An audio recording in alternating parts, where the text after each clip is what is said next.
jam 9 atau jam 10 malam, masih sore sekali. nah orang habis mandi, itu anak kecil sedang bermain lah. Assalamualaikum warahmatullahi wabarakatuh.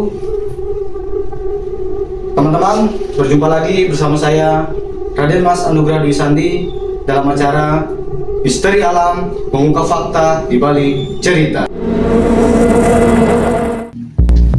Pada kesempatan kali ini saya mendapatkan salah satu narasumber yang ingin menceritakan kisahnya saat menghuni rumah di kawasan yang sangat kecil yang ada di Kabupaten Tangerang. Saya akan perkenalkan narasumber saya, yaitu Bang Anda yang biasa dipanggil Bang Andul. Ini salah satu narasumber saya. Assalamualaikum warahmatullahi wabarakatuh, Bang Anda. Waalaikumsalam warahmatullahi wabarakatuh. Alhamdulillah, kabarnya sehat ya? Sehat, baik, alhamdulillah. Ya. Jadi gini, Bang Anda, saya pernah mendengar katanya rumah yang tempati Bang Anda itu dulunya para penghuninya itu meninggal karena bunuh diri.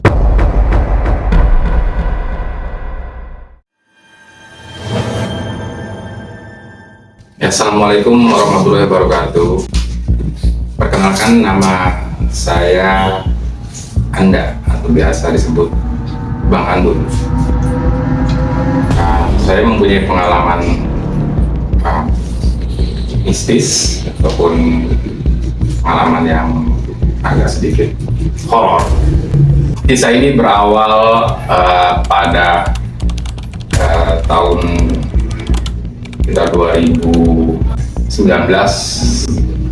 Nah, ini bermula saat saya itu ikut dalam sebuah LBH di sekitaran Kabupaten Tangerang. Jadi kebetulan salah satu klien itu mempunyai rumah tinggal di kawasan perumahan elit di sekitar Kabupaten Tangerang. Jadi yang punya rumah ini itu dia punya masalah dengan perusahaan tempat bekerja, yang mana dia menuntut sampai perusahaan dan kemudian dibela oleh tim kuasa hukum kami. Nah, juga rumah tersebut ingin disita oleh pihak perusahaan karena beliau minta pertolongan dari kami. Akhirnya kami dampingi dan kami coba untuk menduduki rumah tersebut sehingga pihak perusahaan tidak bisa semata-mata untuk mengambil secara paksa karena ini akan melalui proses hukum. Nah, itu awal mulanya. Setelah mulai menduduki, saya itu pertama kali menduduki tempat itu kebetulan bersama rekan tiga orang bersama rekan. Nah, awal-awal di situ tuh karena mungkin saya bersama tidak sendiri atau bareng-bareng waktu pas pertama kali itu. Nah, malam itu memang tidak terjadi apa-apa. Gimana pertama tidak terjadi apa-apa? Tidak, karena kan mungkin ramai orang lah. Nah, di hari keduanya itu saya masih ingat tuh di malam hari kedua itu. Nah, kebetulan saya tinggal sendiri nih karena kan teman-teman udah berangkat ke RMS. Yang paling dekat di lokasi itu ya saya, karena bagi saya sudah tinggal di sekitar Tangerang kan, nggak jauh lah dari lokasi rumah tersebut. Maka teman-teman ya pada kembali ke posnya masing-masing. Nah, saya lagi tinggal sendiri. Itu suasana beda, terutama itu kebetulan rumah itu 2 lantai. Lantai pertama dan lantai 1 dan lantai 2. Pertama kali pas maghrib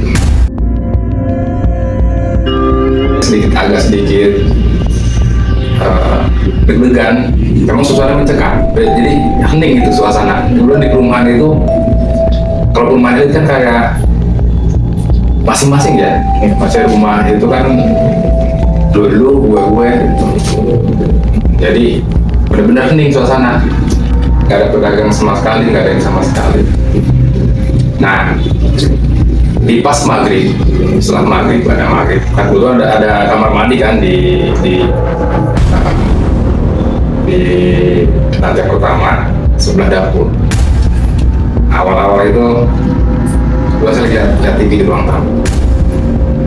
Ada suara keran air dari kamar mandi, keluar keran air. Nah, saya pikir itu keran air memang keluar karena kan air itu melalui air pump. Jadi saya lihat kamar mandi ternyata tidak ada air bocor, nggak ada yang bocor. Udah mulai tuh saya agak perasaan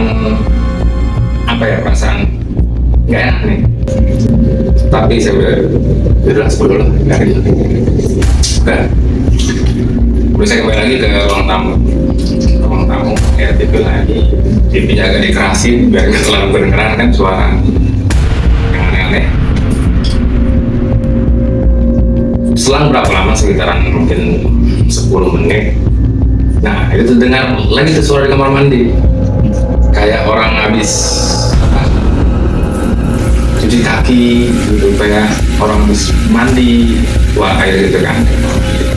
Nah setelah itu disitu saya mulai agak sedikit merinding. Saya mau kabur, mau tinggal di rumah itu. Kendaraan nggak ada, mau terpaksa lah saya tetap bertahan lah di situ, tetap berusaha memberanikan diri. Pengen tidur secepatnya tuh, tapi kan suasana udah beda, udah kayak di waktu perasaan berjalan lambat nih malam. Lama banget itu lampu ya? Lama bener, sekitar mungkin jam berapa lah saya agak lupa. Nah terdengar nih suara yang pertama, anak kecil ketawa, kayak anak kecil lagi main di sekitar dapur tuh. Itu pas bertepatan di tengah malam?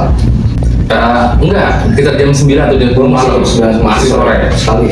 Masih sore.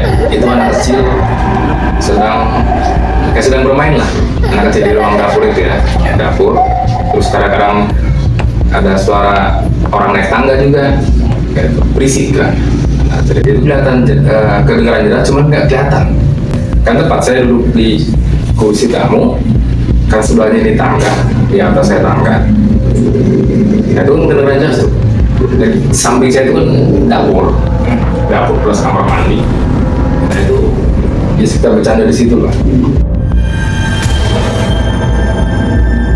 Nah, dalam hal yang tadi abang ada ceritakan nih, sepertinya situ Bang Anda sendiri melihat sosok ada apakah di rumah itu? Jadi itu tepat pada pukul tengah malam. Nah itu karena di bawah sepi nih. Di hari pertama, masih di hari itu di jam 12 malam atau jam 1 malam, nggak malam lah, lewat di lantai 2 atau di loteng itu terdengar suara gaduh. Di lantai atas tuh, lantai 2 kembali terdengar aktivitas kayak orang ribut. Jadi kayak suami istri ribut gitu kan, sedang bertengkar ya. Dia kayak sedang bertengkar. Itu kedengar jelas benar sampai ke lantai bawah.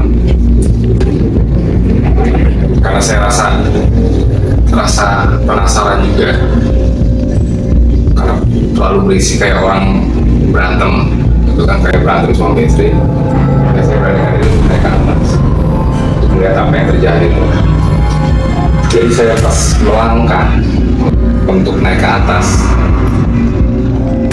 nah itu saya dijegat oleh sosok laki-laki.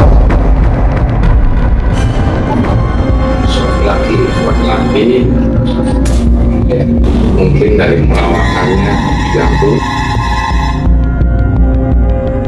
Reaksi Bang Anda setelah melihat sosok tersebut gimana ya? Reaksinya? Tempat tidak bisa bergerak saya posisinya. Karena terlihat jelas. Itu terlihat jelas itu. Jadi kayak mukanya itu matanya agak sedikit merah dan kayak marah.